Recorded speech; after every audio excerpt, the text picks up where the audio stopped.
You know, there are 10 key principles I think any healthy society must embrace and practice to have any hope of being productive and forward-thinking. Now, number one on that list, do not reward bad behavior and don't support those who do. Does that make sense? Okay, now I'm talking about whether it's a child having a tantrum in a grocery store or a teen raging about their curfew. Rules are rules. Did you know approximately 60 million children from age 6 to 18 participate in organized sports each year? It's a good thing, right? It's really good. But let me tell you, when it comes to children in sports, there's a huge problem. Parents, coaches, teachers, schools, universities, they're all enabling young athletes to believe that the rules don't apply to them. There are 6-year-old little leaguers being told they don't have to listen to their coach. There are high school and college athletes being protected and treated like they're royalty. They are being supported and protected even after committing the most egregious of acts. And these young athletes are being given preferential treatment, being made to feel above the law. Why? Because they can run faster, jump higher, and kick a ball farther than somebody else. Take a look. At least 6 women have accused 8 Baylor football players of violence. It is not enough. Jasmine Hernandez sued Baylor in March, claiming after she was raped, the school ignored her pleas for counseling and justice. The player who assaulted her is now serving a 20-year sentence. Hiding these very egregious acts of crime only allows them to continue further and to continue repeatedly. A very big scandal is rocking UCLA's basketball program at the start of the season. Tonight, 3-star freshman players accused of shoplifting on a team trip to China. All of the students we spoke to said student athletes, especially those on the basketball team, get special treatment. They're almost treated like royalty on campus. So if something happened to this, like another student, unfortunately, I don't think that they'd receive the same treatment because I think the athletes are a source of revenue for the school. I don't think there hasn't been a game where I've never been yelled at. Games are getting canceled because there aren't enough referees. We looked into it, and one of the reasons was abuse. Abuse and mistreatment by parents and players. Backlash is growing this morning against people who defended the actions of former Stanford swimmer Brock Turner, who was convicted of sexual assault. Is this a typical sentence, 6 months? No, it's very light. So was privilege a factor? Okay, now before we even start, let me say, I really want to hear from you, okay? I want to hear what you think about this. Do you think there are uneven standards in this world? Do you think, if you do, you think there are double standards in this world where some people get preferential treatment? Okay, so you do agree with that. You had a comment? Yeah, I am a college student right now, and there's a ton of college athletes at my school that are given preferential treatment for academic classes. They're allowed to be loud and scream in the library when I'm trying to study for tests, and no one says anything to them. They get away with whatever they'd like, really. The irony of Little League sports in high school and college is that the more disciplined the team, the better the team. Like, we don't understand if you set up zero tolerance with the family and with the coaches and with the umpire, you create really good teams. John Wooden's a classic example. He won championships. There was a story about Bill Walton coming in with a beard, and John Wooden said, our policy is no beard. And Bill Walton said, no, I can't cut off my beard. And John Wooden said, I'm sorry, we're gonna miss you. This is the type of policy and zero tolerance that has to exist so that when our kids grow up knowing that there's no excuses, there's no exceptions, you will not play if you don't abide by the rules, then you'll have an opportunity to create high schoolers, college kids, even professional athletes who understand and appreciate discipline. And those people, those teams win. They win championships. That's true. I mean, I agree with what you're saying. The issue is that's not happening. Joining us, Candace Powell, a mother of a youth sports athlete who says coaches need to stop blaming parents. And also joining us is Coach Matt Lyle, who has been both a softball and baseball coach at every level. I'm talking about from Little League all the way up to the majors. And he says athletic entitlement starts with youth sports and that parents are mainly to blame. Let me start with you, Coach. Why do you say that parents are to blame for this?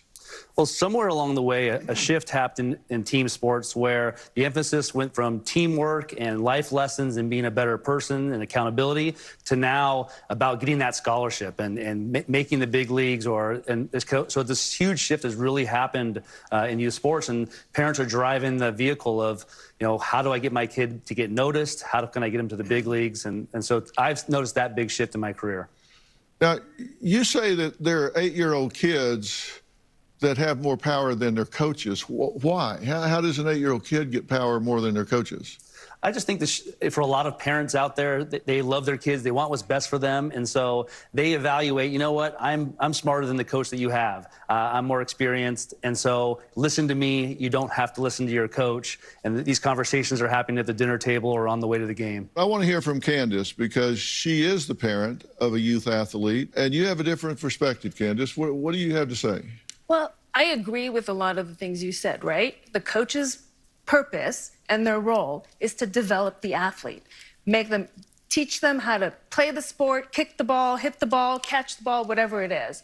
And then they're to give them skills to how to work within a team, to reward hard work. The problem is the coaches, instead of focusing on what they should be, the basics of what they should be doing, they're now focusing on that win to feed their ego.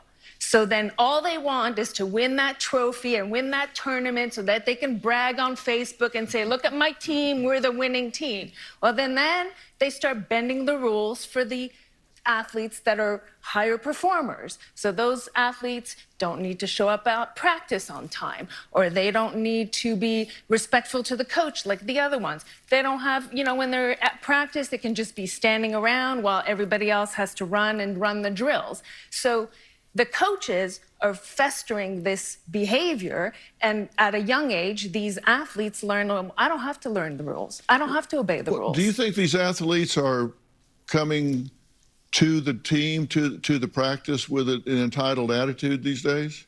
Absolutely not. Coach is the leader of a team. It's their responsibility. If they don't like the kid's behavior, they have the right to kick the kid off the team, but they don't. Because they'll keep that kid, because if it's their star pitcher or their star player, they need that kid to win the game. What do you think will happen to that coach if he kicks a kid off the team?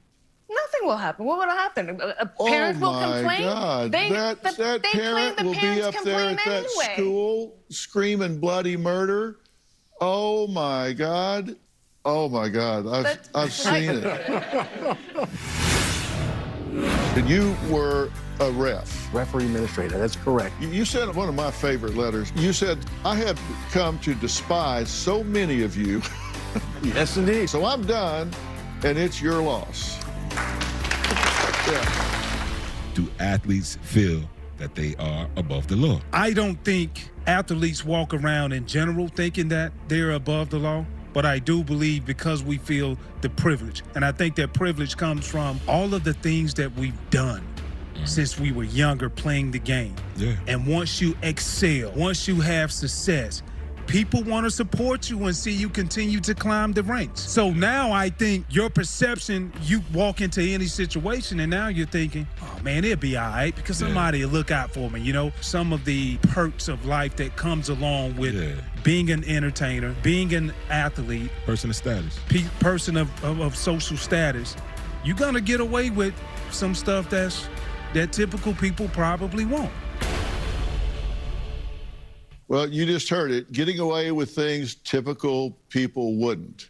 That statement says it all when it comes to a double standard some claim allows athletes to get a pass for bad behavior. I coached basketball for 14 years. Our boys are 7 years apart, and so I coached the first one for 7 years, and then he went to junior high, or middle school as they call it now. And then the other one was ready, so I coached him for 7 years. And I didn't know a damn thing about basketball. But like a lot of coaches, nobody else was stepping up to do it. And so I was a football player, not a basketball player. but I recruited me a really good assistant coach that played for the college team.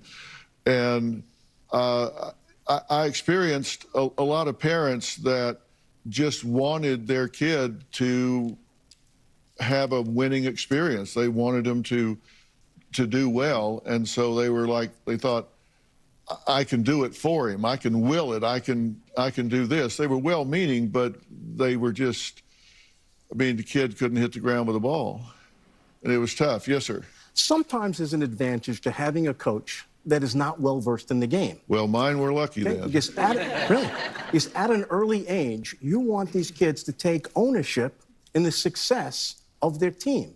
Winning the game is not the only barometer of success. You want these kids to get the physical exercise, yes. You want them to have the team camaraderie, to be able to support their teammates when their teammates do well and support them when their teammates aren't doing as well. They're learning how to be in a civil society, and a good coach understands that regardless of their ability to know the X's and O's of any game.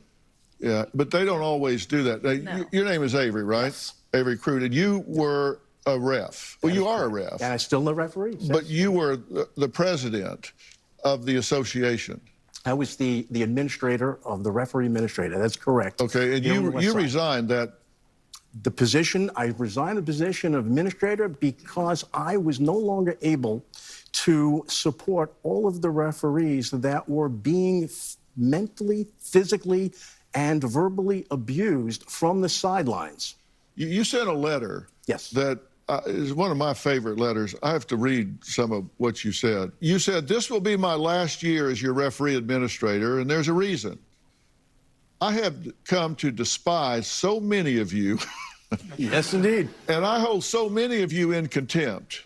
Your behavior on the sidelines has, for far too long, been disrespectful, and you are damaging the children. I can no longer be involved with so many people who feel so entitled. People threatening to write up a referee because he was wearing a protective boot was the last straw. So I'm done, and it's your loss." Thank you. Yeah. I never wrote that letter when I was that bad coach, but I certainly appreciate that. Go ahead. Being a coach is a job, and at the end of the day, if you're bad at your job, like some people, I think that if you're a good person at heart, then you'll be kind of good at coaching because you are leading children, but you also, I just think if you're a good person, you can be a good coach and you can do anything, but.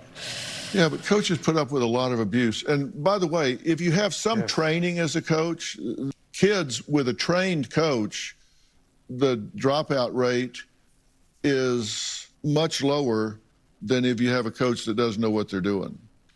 And if you got a coach that doesn't know what they're doing, kids tend to kind of drift away. But if you got a good coach that really knows what they're doing, they hang in there. And being a coach that doesn't know what they're doing, I'm confessing. And you say it's a job, but I don't remember getting paid.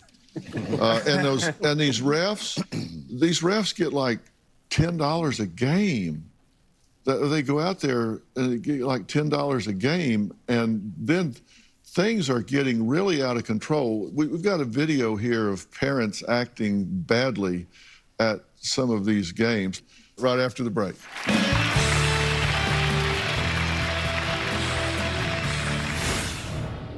These parents and coaches are brawling over a disputed call. Break it up! Break it up! Get your head off! One dad is so angry, he breaks the safety glass to scream at the ref. These are just a few examples of the type of sideline behavior.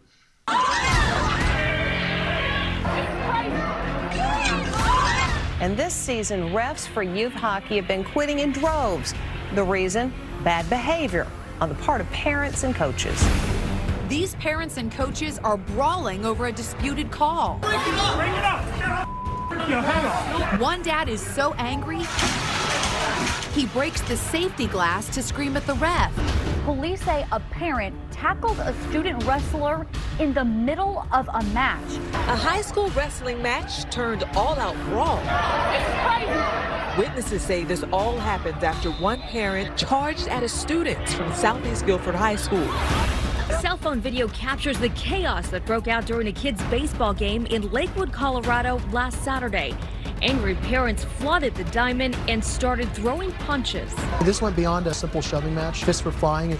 It's something that people are gawking at and their shock value, but it's serious. These are serious things that happen. Referee Katie Gay says incidents like this threaten the future of the sport. Unfortunately, there might be a time where we're not going to allow the parents in the arenas to cheer on their kids.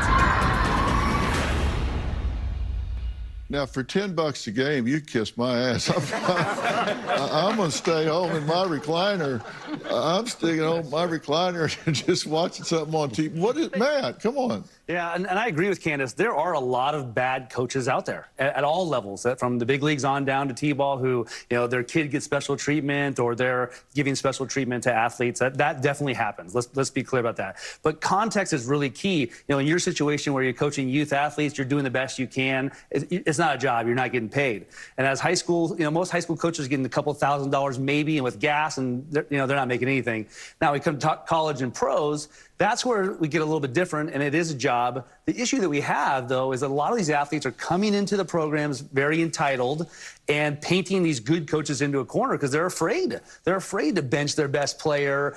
They got a good NIL deal getting paid, or the parents, and so now you've got these good coaches who are afraid of getting fired for playing their coach. So it's not always about wins. And again, they're trying to feed their families. They've got to win at the college level. You're going to get fired if you don't win. Yeah, sure. Avery? This runs far deeper than the controversy of good coaches versus bad coaches.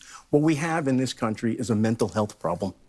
It runs so deep that it's no wonder that the manifestation of people's ill health comes out on the pitch, the football field, the baseball diamond, because people are bringing their baggage.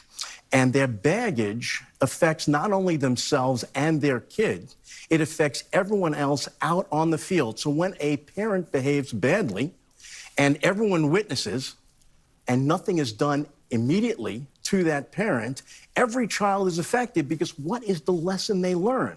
Bad behavior does not get punished. Yeah, we should change chairs. You should sit up here. No, you're exactly right. It's bad role modeling. It is. Candace? So my daughter's played softball for years in Southern California. She's on a travel softball team. We do have parents that have bad behavior, but the umps, there's rules. The ump will turn around and eject that parent. They have the right to remove them. So I'm not sure I really agree with what you're saying that, there's all this parent bad behavior. The ump has the right to eject the parent or the coach that's behaving poorly. And it starts with, if those coaches allow the kids to behave poorly and reward that behavior because it's their star athlete, that transcends to the parent. Well, if my kid can behave poorly, then I can behave poorly too, because there's no rules for us. Yeah, there has to be, there's got to be some consistency. And if, of course, the umpires, the referees, or whatever, they don't want to be in controversy. It's really supposed to be about the kids. And it's the personality of the ref. They don't want to be confrontive sometimes. Sometimes they get badge heavy. Sometimes they don't do what they need to do. But parents that are living vicariously through their kid, that's going to go badly every single time. And the problem is, whether it's the parents or the coaches or whatever, from a young age, particularly skilled athletes that get preferential treatment and they start thinking that they are special, when they get old enough to start making decisions that matter and feeling entitled and making choices that affect others, now we're in a really bad spot. Absolutely. That's a problem. And whether it turns into not showing up at class and still being able to be eligible, failing drug test, but it getting covered up and not missing a game in college, and having a number to call to get out of trouble with the law, where you call a fixer if the cops show up, avoiding bad press. We're going to look at all of this when these youth athletes get older. After the break, a former All-American quarterback exposes the dark side of sports that your child may be exposed to and what they could be headed for if they start getting this double standard and getting entitled at a young age. They grow up, and so do their entitlements.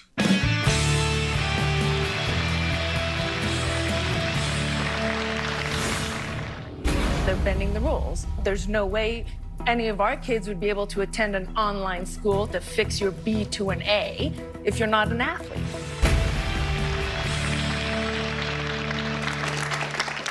Lester Ricard Jr. was an All-American high school football player and the starting quarterback at Tulane University for 3 years.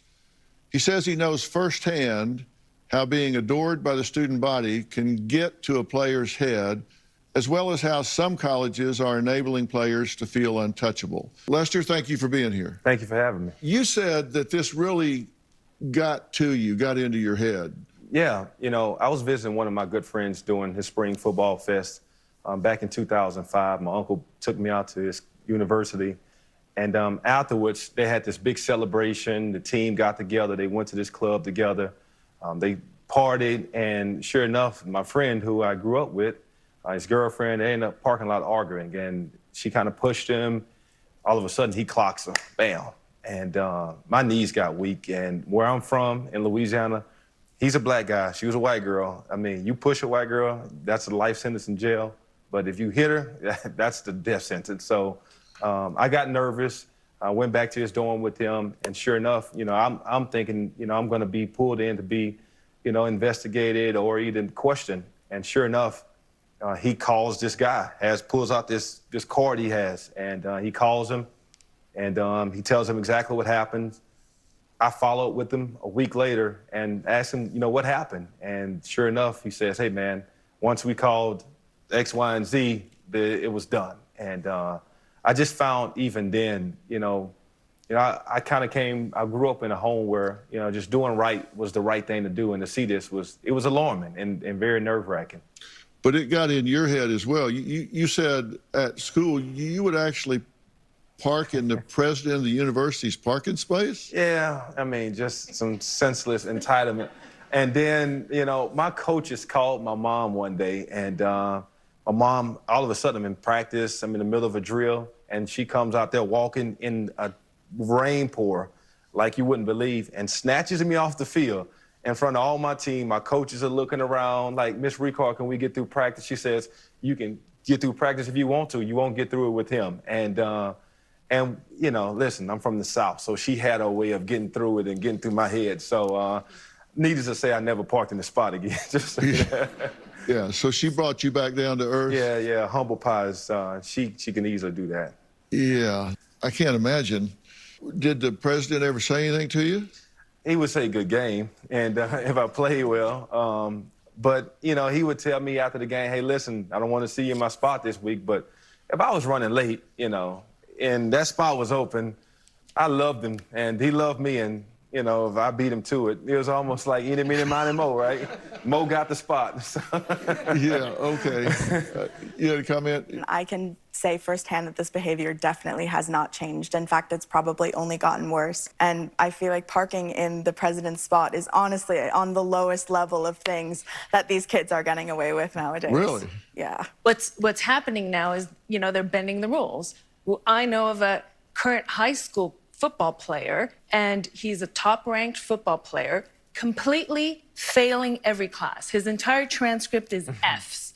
Well, at the end of the football season, they removed him from the school because, you know, all these Ivy Leagues and these D1 colleges are all wanting to recruit him, so they need him to have the minimum grades so they can pass admissions. So he's attending a charter online school so that he can fix his grades to meet the minimum requirements so he can get recruited. Whereas, like everybody else at the school, there's no way any of our kids would be able to attend an online school to fix your B to an A if you're not an athlete. If your star player at some major universities gets into trouble, and you go take it to the AD, just go run him, but not suspend him. Every win counts for something in the pocketbook to those programs. Well, I'm the only one here old enough to say this has changed, because this is not the way it was at the end of the 60s and 70s. And when I was playing college football, if we showed up 10 minutes late for practice, oh my God. At the end of practice, everybody ran an extra 10 minutes of wind sprints. Not just you, your whole team. You get ready to leave and they go, oh, no. McGraw was 10 minutes late, so all 90 of you are going to run 10 minutes of wind sprints. And so then you get in the locker room and you have 89 guys looking at you saying, yeah, thanks a lot. So there was a team about it, but that doesn't happen anymore. That doesn't happen anymore at all. Yes, sir, in the back. Oh, in some places it still does happen. You know, accountability is often taken right into question, and some coaches will coach this way and some coaches don't. And you can see with smaller schools, especially that are more successful in winning championships, if a coach has that method. My high school football coach, for example, he had that method. If one person was late to practice or if one person got detention, we're doing a bear suicide on all hands and feet. Down 10 yards, jog back. Down 20, jog back. 110 yards every single day. If you rack up 3 detentions in 1 week, that's 3 bear suicides for the whole team that week. So your whole team's holding you accountable, and if everyone's holding each other for accountability, there's no room for this error. There's no room for this entitlement. And you're better for it, don't you think? Yes, 100%. But that's why I say one of the principles I think we're losing is you don't reward bad behavior. You don't let people get away with bad behavior. And we're doing that in this day and time. You don't reward bad behavior. I mean, just think about it. What do you want to say? I do want to say, though, I mean, all those things sound true and they sound good, right? But here's the reality, the other end of it. Athletic directors and head football coaches work together like this. Right. And because of the bad behavior, these ADs and coaches know how much money come into these universities and a lot of these high school programs. So, okay, for instance, she brings up a good point. If your star player at some major universities gets into trouble and you go take it to the AD, he's going to ask a question, can you go around and wiggle and just go run him, but not suspend him? Because at the collegiate level, you want to hurt a college football player, you take playing time away from him. You take him off the field. If you want to hurt an NFL player, you take money out of his pocket. And if you want to hurt a high school player, you take them off the field. And some kids are so good. And when you run them, it doesn't even bother them. It doesn't. It's not until you start removing them from the playing surfaces where you start seeing the behavior change. And then also the other side of it is this, you know, because of the relationship that principals at the high school level, ADs have with the coaches, they know how much money comes to those programs. And they want their star players because they know every win counts for something in the pocketbook to those programs. Yeah, with the alums support and all. ESPN investigative reporter Paula Levine says money and protecting the university brand are the driving forces behind why many athletes are given a pass. We're going to meet her after the break. Tanya told police she was raped by Baylor football player Tevin Elliott after he got her alone outside of a party shortly after they'd first met. He literally has picked me up, and my mind could not process the fact that I was being carried by someone who I told explicitly, I do not want you to pick me up, like put me down. Tanya says she was a virgin when Elliott raped her. She reported it to police and then sought counseling from Baylor Student Health Services. They didn't just not respond, they responded by turning me away and telling me that it was not possible for me to receive help from them. As soon as this happened, oh, you might tarnish the reputation of one of our football players and like worse the program. We're just going to completely deny you any sort of help. Joining us virtually is ESPN investigative reporter Paula Levine. Paula, thank you so much for joining us. Thanks for the opportunity. I appreciate it. I think this is such an important topic. And yeah, I mean, investigation after investigation and report after report shows, you know, the bottom line's the same. Athletes are above the rules. And this is a combination of factors, and I'll get to the brand aspect of it, but it's, law enforcement and coaches and the fan base all enabling these athletes to get away with this by telling them that they are better, that the rules don't apply to them, and not just telling them, but showing them. It can start with getting a pass on an academic problem or drug testing or getting the cops to look the other way at a bar fight. I mean, all of those things factor into the message that goes to the athlete that we value you, we value your program, we value the money of this program. And, if you get in trouble, we're going to, back to the whole fixer idea, we have someone who can get you out of it. We're going to get you an attorney. We're going to try to divert your case into the university's judicial affairs system instead of the police. And then that way we can keep it out of the media. All of these things are a factor at these universities. And yeah, a lot of it does come back to, we need to protect the image and we need to protect the athletes because of the bottom line. You investigated the situation at Baylor where it got so bad. It got to coaches, players, everywhere. Yeah, Baylor is a great example. At Baylor, there was an investigation that started back in 2015, and it was, a case involving one football player, and it just exploded into finding that there were 20 up to 30, depending on the source of the numbers, football players who were reported for having assaulted or, sexually assaulted, physically assaulted a number of female students. And the pattern was the same. I mean, the women were not believed. They were victim blamed.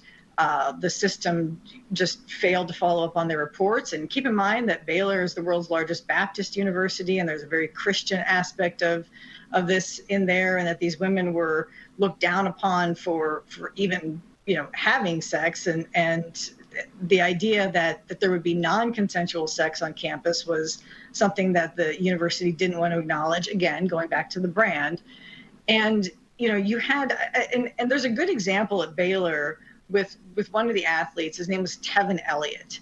And in 2014, Tevin Elliott gets convicted of having sexually assaulted a female student. And in his trial, it comes up that 3 other women had reported him for sex offenses. Another one had reported him for an attempted assault.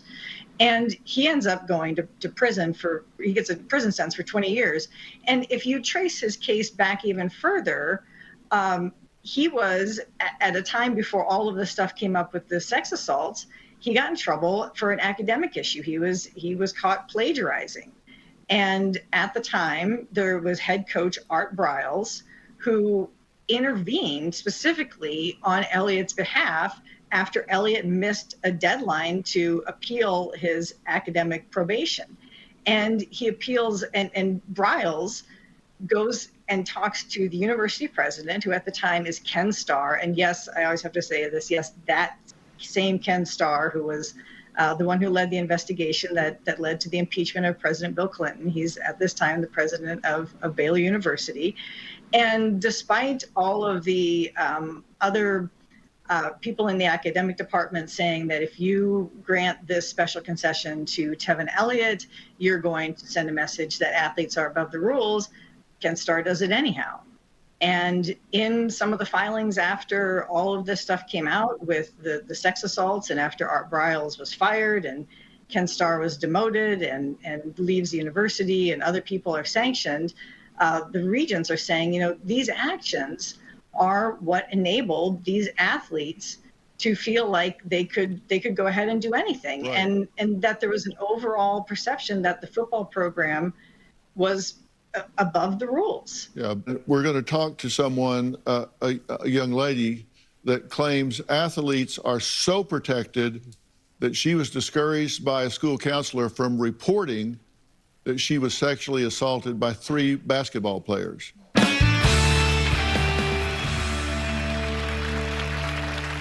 We're out of time today, but here is a sneak peek at tomorrow's episode. Tomorrow on an all-new Dr. Phil. College athletes and sexual assault allegations. She claims she was sexually assaulted by 3 basketball players, protected by their university. Who's responsible? I was afraid of the repercussions. You knew this person would be protected. Yes. Who's the victim? Athletes at the highest level, we are targets. Just because a person plays sports, they should not forfeit their right to be believed. I did not get to pick my rapists. That's tomorrow. You do not want to miss that. Tomorrow, we're going to meet two women who claim they were sexually assaulted by revered athletes and believe there is a big double standard when it comes to athletes accused versus a typical student being accused. Plus, we'll hear from an attorney who claims athletes are the victims and their notoriety makes them easy targets for false accusations, which sparks a very emotional debate. I mean, are we in a culture where you are guilty by accusation and your reputation can be ruined in a flash? All that and more tomorrow. Look, I want to thank all of my guests today, and for more information about today's episode, or if you'd like to share your story, just log on to drphil.com and tell us what's going on. And if you want to add your voice to the conversation, then you can do so on Twitter, Instagram, Facebook. And if you're in the LA area, or you plan to be, we'd love to have you join us up here on stage in our studio audience. The tickets are free. They're easy to get. Just go to my website, drphil.com, and click on Be Part of the Audience for all the details. And don't forget to follow and subscribe to my podcast, Fill in the Blanks, or Robin's, which is I've Got a Secret. You can check them both out on Apple Podcasts or wherever you listen to podcasts. Thanks for being here. Thanks for all your input. Appreciate it. See you next time.